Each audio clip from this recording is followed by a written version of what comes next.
తెలంగాణ సిద్ధాంతకర్త, ప్రత్యేక రాష్ట్ర ఉద్యమానికి భావజాలాన్ని అందించిన ప్రొఫెసర్ ఆచార్య కొత్తపల్లి జయశంకర్ సార్ జయంతి సందర్భంగా పెద్దపల్లి జిల్లా రామగుండం సింగరేణి ఏరియాలోని గోదావరి ఖని జిఎం కార్యాలయంలో ఘనంగా నివాళులర్పించారు. ఆర్జీ1 జనరల్ మేనేజర్ లలిత్ కుమార్ ఆధ్వర్యంలో నిర్వహించిన ఈ కార్యక్రమంలో అధికారులు, ఉద్యోగులు జయశంకర్ సార్ చిత్రపటానికి పూలమాల వేసి ఆయన సేవలను స్మరించుకున్నారు. ఈ సందర్భంగా జనరల్ మేనేజర్ లలిత్ కుమార్ మాట్లాడుతూ తెలంగాణ రాష్ట్ర సాధన కోసం జీవితాంతం పోరాడిన మహానీయుడు ప్రొఫెసర్ జయశంకర్ సార్ అని కొనియాడారు. 1952 ముల్కీ ఉద్యమం నుంచి 1969 తెలంగాణ ఉద్యమం, 2009 మలిదశ ఉద్యమం వరకు ప్రతి దశలోనూ ఆయన కీలక పాత్ర పోషించారని గుర్తు చేశారు. నీళ్లు, నిధులు, నియామకాలు అనే నినాదంతో తెలంగాణ ఉద్యమానికి దిశానిర్దేశం చేసిన మహోన్నత వ్యక్తిగా ఆయనను అభివర్ణించారు.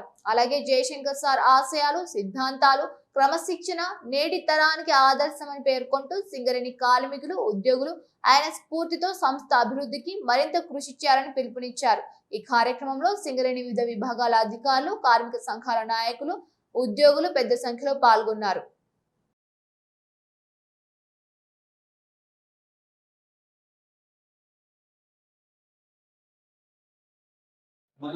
మన జీవితాల్లో అందులో భాగమైనందుకు మనందరం గర్వపడదాం. దానికి ఇప్పటిదాకా వక్తలందరూ చెప్పారు, మంచిగా చెప్పారు అన్ని అద్భుతంగా. దానికి పునాదులు వేసింది జయశంకర్ అని చెప్పుకోవడానికి మనందరం గర్వపడదాం. ఒక్కసారి ఆలోచించండి, ఒక జీవితాన్ని ఒక కారణం కోసము అర్పించడం, ఒకటే సిద్ధాంతాన్ని నమ్మి జీవితం మొత్తం అనడానికి వారి యొక్క జీవితం ఉదాహరణ.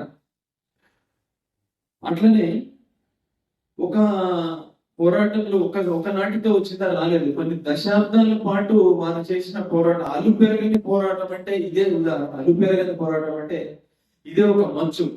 ఇప్పుడు ఎన్నో ఒడిదొడుకులు ఉంటాయి. ఇందాక మిత్రులు చెప్పినట్టుగా వివిధ సందర్భాల్లో జరిగింది తెలంగాణ పోరాటం. 1960 దగ్గర జరిగిన సందర్భాల్లో దాన్ని నిరుత్సాహపరిచిన సందర్భాలు కూడా ఎన్నో ఉన్నాయి. నీళ్లు చల్లేసి చల్లార్చినట్టు చల్లారిన సందర్భాలు ఉన్నాయి.